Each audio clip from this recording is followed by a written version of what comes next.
नमस्कार दोस्तों, मेरा नाम है एडवोकेट त्रिभुवन कौशिक और आज हम लोग डिस्कशन करेंगे ये जो आजकल जो तलाकों के बढ़ने का ये जो रेशो है वो काफ़ी बढ़ गया है। यानी कि हमारे देश में भी जो तलाक जो शब्द जिसको टैबू माना जाता था पिछले दशकों तक, अब उसमें जो है काफ़ी इजाफा हो गया है।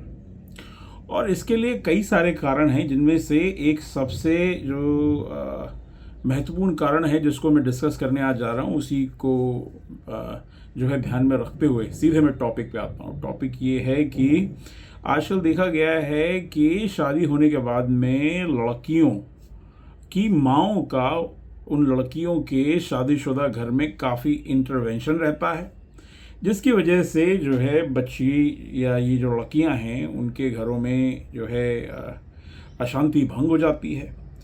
और मैं ऐसा सिर्फ कहने के लिए नहीं कह रहा हूँ, I am stating it based on various cases that we done, जहाँ पे ये बात निकल के आई कि शादी के बाद में जो लड़की है जब अपने शादीशुदा घर में रहती है, अपने पति और अपने परिवार के साथ रहती है, तो ऐसा देखा गया है कि ये जो माएँ हैं ये अपनी बच्ची के साथ बार बार ये जानने के लिए कि क्या सब कुछ उसकी ज़िंदगी में सही चल रहा है, उसके मद्देनज़र जो है वो बार बार जो है संपर्क साधती हैं। कई बार तो दिन में कई बार कॉल करके जानने की कोशिश कर रही होती हैं कि क्या सब कुछ सही से चल रहा है या नहीं चल रहा है।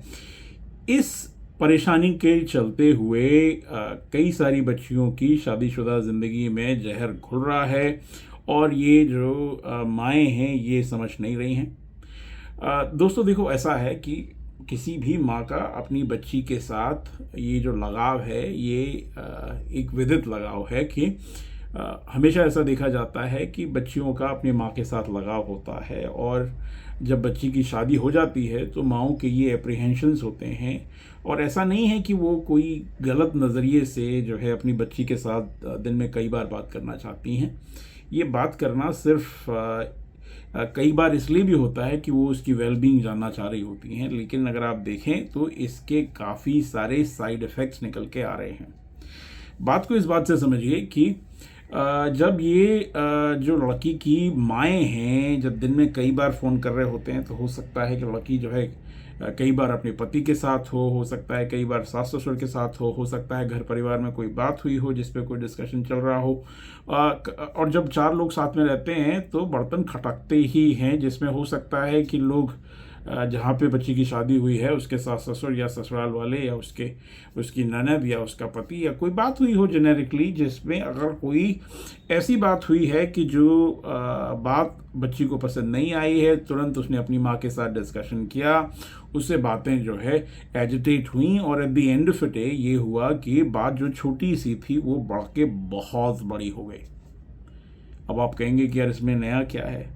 देखिए, जब तक ये डिस्कशन सिर्फ विद इन फोर वॉल्स हो रहा है, दोनों परिवार आपस में बातचीत कर रहे हैं, तब तक ठीक ठाक है। लेकिन कभी कभी क्या होता है कि जैसे समाज में काफ़ी सारे लोग एक्सप्रेसिव नहीं हैं अपनी चीज़ों को ढंग से रखने में, अपना पक्ष अच्छे तरीके से रखने में, तो उसमें चाइनीज़ विस्पर हो जाता है। अब इस छोटी सी बात से जहाँ बात शुरू हुई थी कि माँ सिर्फ जेनेरिकली इसलिए कॉल कर रही है कि क्या मेरी बेटी का सब कुछ सही है, लेकिन उसका प्रभाव ये हुआ कि बच्चे के घर में अगर छोटी सी बातचीत भी हुई, वो बात उसकी माँ को पता चल गई, बात एजिटेट होते हुए दोनों परिवारों के बीच में आ गई। दोनों परिवार अगर सुलझे हुए नहीं हैं तो उन्होंने बच्चों की साइड्स लेना शुरू कर दिया। जब बच्चों की साइड्स लेना शुरू कर दिया या परिवारों ने अपनी अपनी बातों पे अटक रहना शुरू कर दिया, तो उसका रिजल्ट ये हुआ कि दोनों परिवारों के बीच में ठन गई। अब जब ये ठन गई और जब मूंछों का मसला निकल के आ गया, तो फिर कुछ कम ही घर होते हैं जहाँ पे ऐसे सुलझे हुए विजडम वाले लोग होते हैं जो इन दोनों परिवारों को बिठा के आपस में समझा दें और चीज़ों को रिजॉल्व करने की कोशिश करें।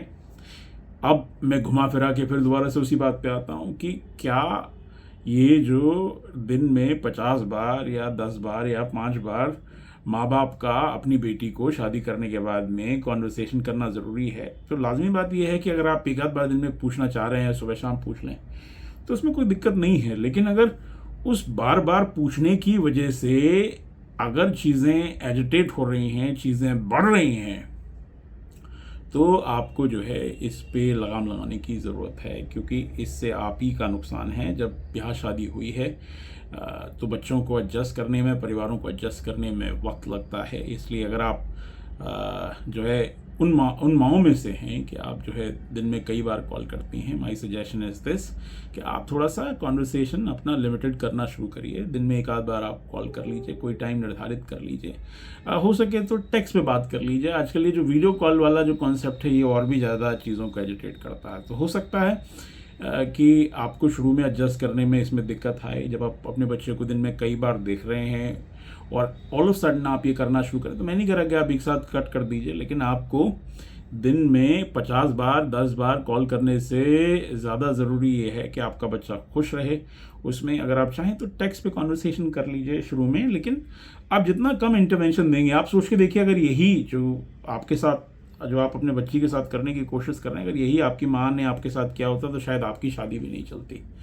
क्योंकि शादी जो है एक बहुत बड़ा एडजस्टमेंट है, जिसमें आपको एडजस्ट करना होता है, टू बी प्रिसाइज लड़की को एडजस्ट करना होता है नई फैमिली में जाकर के, नई फैमिली के लोगों को समझने में, और उसके बाद में उनके हिसाब से अपनी स्ट्रैटेजीज बनाने में, और साथ साथ उन स्ट्रैटेजीज को जो है, उन स्ट्रैटेजीज को एग्जीक्यूट करने में ये जो वक्त लगता है, उसमें अगर आप बार बार इंटरवेंशन करते रहेंगे, बार बार आप देखते रहेंगे कि भाई क्या चल रहा है, क्या चल रहा है, जो बच्ची करना चाह रही है एग्जीक्यूट हो पा रहा है या नहीं हो पा रहा है।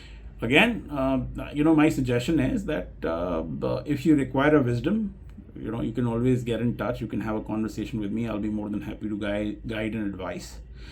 क्योंकि ये जो है एक गुड्डा गुड्डी का खेल नहीं है, जिसमें आप देखना चाह रहे हैं कि यार देखिए मेरी गुड्डी का घर कैसे चल रहा है। तो आप कंसर्न रहिए, you keep a track on this, but ज़्यादा इंटरवेंशन करने की आपको ज़रूरत नहीं है। दोस्तों, मैं ऐसी क्लैरिटीज देता हूँ। अगर आपको लगता है कि आपके पास कोई घर परिवार में विजडम वाला आदमी नहीं है जिसके साथ आप ये डिस्कशन कर सकते हैं, my contact details are always here. I will be more than happy to advice.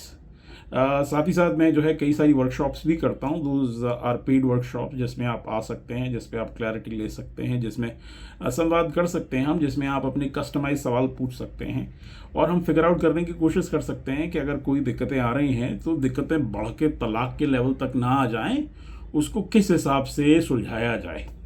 ठीक है दोस्तों, तो आज के इस वीडियो ब्लॉग में इतना ही। अगर आप अभी तक ये वीडियो ब्लॉग देख रहे हैं तो चैनल को सब्सक्राइब करना ना भूलें। मेरी कॉन्टैक्ट डिटेल्स सारे वीडियो ब्लॉग्स में रहती हैं। सोशल मीडिया पे भी आप मुझे फॉलो कर सकते हैं।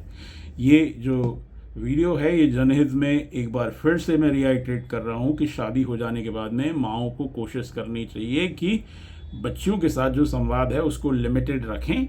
मैं ये नहीं कह रहा हूँ कि सुपरविजन ना रखें, आप उस संवाद को लिमिटेड रखें, और हो सके तो लिमिटेड करते हुए ये वीडियो कॉल वाला जो कॉन्सेप्ट है उसको आप बंद करें। अगर आपके बच्चे को दिक्कत आ रही है तो देन फिर आपको उसको असेस करने की ज़रूरत है कि अगर ऐसी सिचुएशन है जिसमें आपका इंटरवेंशन ज़रूरी है तो आप करें, लेकिन शुरू में उसको बच्चे को एडजस्ट करने दें। ये बच्चे का खुद का अपना गुड्डा गुड्डी का खेल है भाई, आपको उसको पूरे तरीके से जो है सुपरवाइज करने की आवश्यकता नहीं है। नमस्कार दोस्तों।